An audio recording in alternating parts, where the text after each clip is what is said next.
یقیناً یہ آپ کا حق ہے، میں نے کہا، لیکن آپ نے یہ کیسے کہہ دیا کہ میری موکلہ اولاد پیدا کرنے کے قابل نہیں؟ یہ تو سامنے کی بات ہے، ابھی تک اس کا پاؤں بھاری نہیں ہوا۔ میں نے مسکراتے ہوئے پوچھا، عبد الرؤف صاحب، آپ کی شادی کو کتنا عرصہ ہوا ہے؟ میرا مطلب پہلی شادی سے ہے۔ اس نے جواب دیا، تقریباً 2.5 سال۔ میں نے کہا، میری موکلہ گزشتہ 6 ماہ سے اپنے میکے میں ہے۔ اگر آپ کی بتائی ہوئی مدت سے 6 ماہ نکال دیے جائیں تو اس کا مطلب ہے کہ آپ دونوں میاں بیوی نے تقریباً 2 سال ایک چھت کے نیچے گزارے ہیں، یعنی آپ کی ازدواجی تعلقات کا عرصہ 2 سال۔ آپ نے اس عرصے کے دوران میں اپنی بیوی میں کوئی کمی محسوس کی؟ اس سے بڑی کمی اور کیا ہوگی کہ اس کی گود ابھی تک ہری نہیں ہوئی۔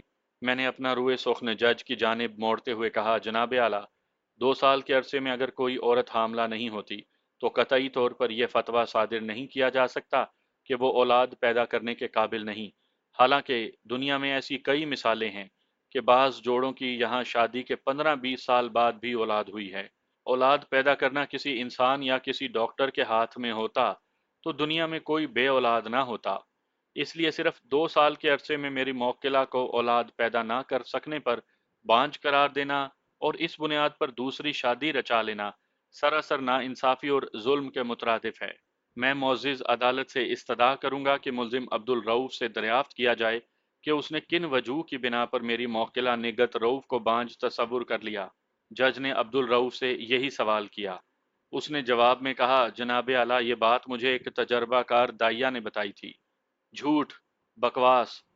میں نے غضبناک نظروں سے عبد الرؤف کو گھورا، پھر جج سے کہا، جناب اعلیٰ، میری موکلہ لگ بھگ 1.5 سال تک شہر کی 3 معروف اور نامور لیڈی ڈاکٹروں کے پاس مختلف اوقات میں زیر علاج رہی ہے، جنہوں نے اپنے اپنے طور پر نہایت جدید اور مہنگی ترین لیبارٹریز سے اس کے مختلف ٹیسٹ بھی کروائے ہیں۔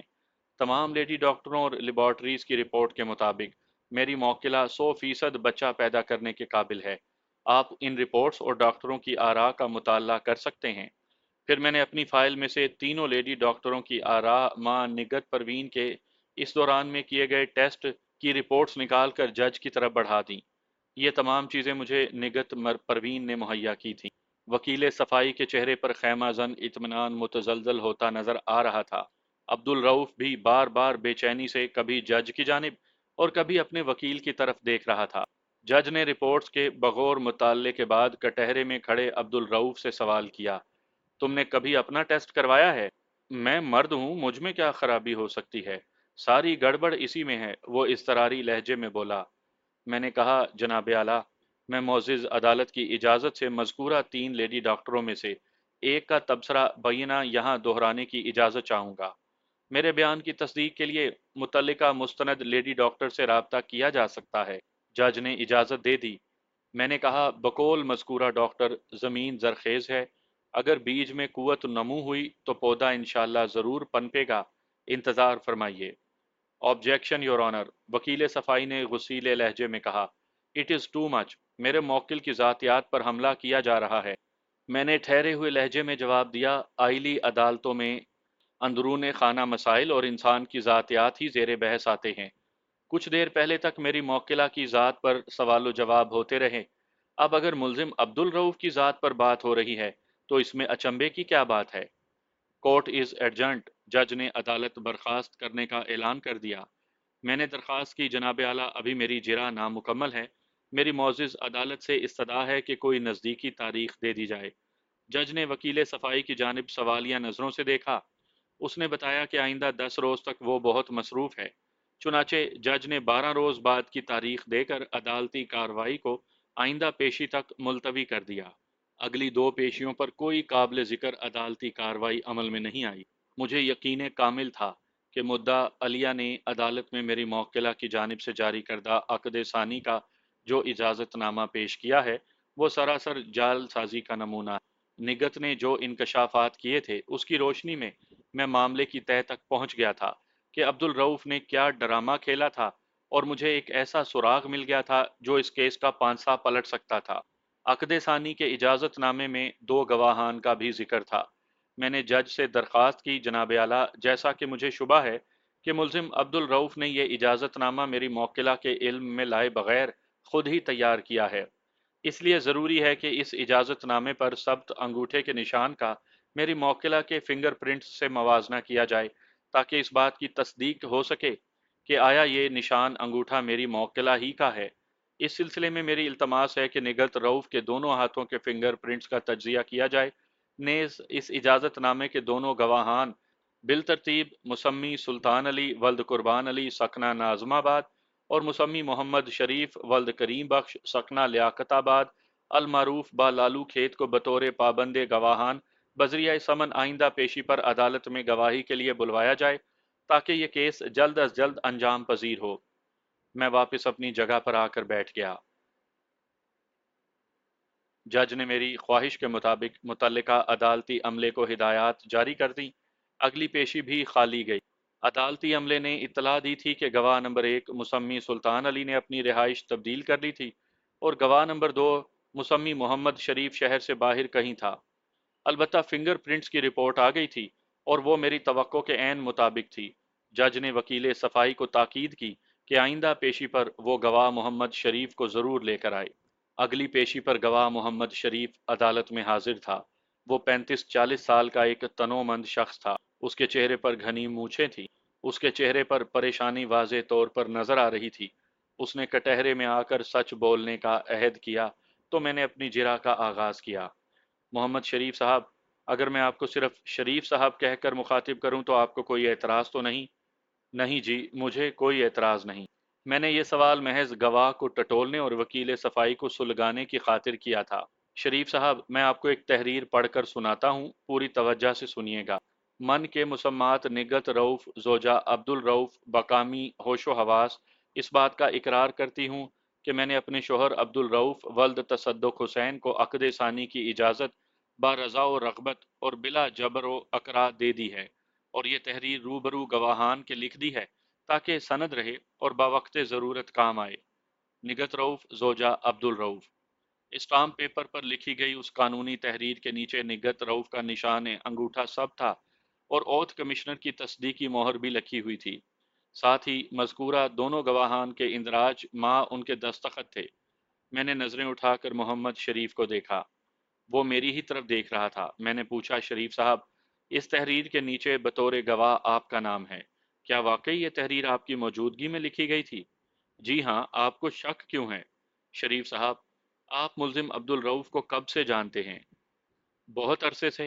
بہت عرصے سے آپ کی مراد کیا ہے؟ 100 سال، 1000 سال سے یا لاکھ سال سے؟ مجھے اعتراض ہے جناب اعلیٰ، وکیل صفائی نے اچانک اپنی جگہ سے اٹھ کر کہا۔ وکیل استغاثہ خواہ مخواہ میرے گواہ کو ہراساں کر رہے ہیں، انہیں ایسی باتوں سے باز رکھا جائے۔ جج نے مجھے تنبیہ کی کہ میں غیر ضروری باتوں سے اجتناب برتوں۔ میں نے جج کی ہدایت کے مطابق ٹو دا پوائنٹ سوال کیا، شریف صاحب، آپ عبد الرؤف کو کب سے جانتے ہیں؟ 10 سال سے۔ اچھی طرح غور کر لیں اور ذرا سوچ سمجھ کر جواب دیں۔ آپ عبد الرؤف کو کتنے عرصے سے جانتے ہیں؟ اس نے الجھی ہوئی نظروں سے مجھے دیکھا، پھر اپنے جواب میں تھوڑی سی لچک پیدا کرتے ہوئے بولا، کم و بیش 10 سال سے، یعنی 1-2 سال کی کمی بیشی ہو سکتی ہے۔ جی ہاں، 2 سال کی کمی بیشی ہو سکتی ہے۔ یعنی ہم کہہ سکتے ہیں کہ آپ کم از کم 8 سال سے ملزم عبد الرؤف کو جانتے ہیں۔ جی ہاں، ایسا ہی ہے جناب اعلیٰ۔ میں نے جج کی طرف مڑتے ہوئے کہا، میری معزز عدالت سے استدعا ہے کہ اس بات کو خاص طور پر نوٹ کیا جائے کہ گواہ محمد شریف ولد کریم بخش ملزم عبد الرؤف کو عرصہ 8 سال سے اچھی طرح جانتا ہے۔ جج نظریں جھکا کر اپنے سامنے پھیلے ہوئے کاغذات پر کچھ نوٹ کرنے لگا۔ میں نے وکیل صفائی سے کہا، ڈیئر کونسلر، آپ بھی اپنے ریکارڈ کی تکمیل کے لیے نوٹ فرما۔ اس نے کوئی جواب نہیں دیا۔ جج نے مجھ سے پوچھا، بیگ صاحب، آپ اس سے کیا ثابت کرنا چاہتے ہیں؟